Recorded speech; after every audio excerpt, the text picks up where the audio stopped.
Tingnan natin kung makaka-relate yung mga OFW sa sasabihin nito, no? Pakinggan natin.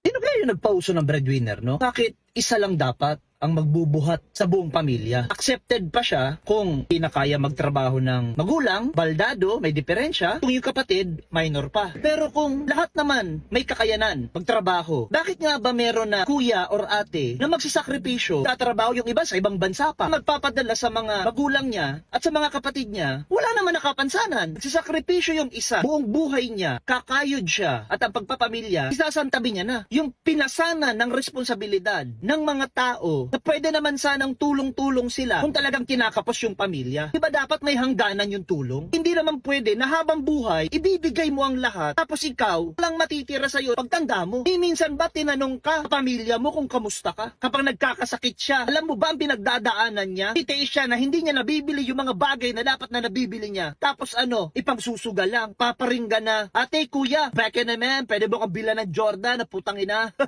Walang masamang tumulong sa pamilya. Sarap tulungan ang mga taong tinutulungan nilang sarili nila. Alam mo hindi magandang tulungan? Yung mga taong may kakayahan naman, ayaw nilang tumayo sa sariling paa kasi alam nila na may maaasahan silang ibang tao. Habang buhay sila magiging linta, sisip-sipin habang may lakas ka kasi alam nila hindi mo sila matitiis hanggang kailan ka hihingi. Napaka-irresponsable mo, palamunin ka, hindi mo naisip, ikaw lang yung gustong sumaya. Paano naman yung buhay ng iba? Sino kaya yung Oh, sheesh. Ang lupit. Tama naman siya. May mga punto siya.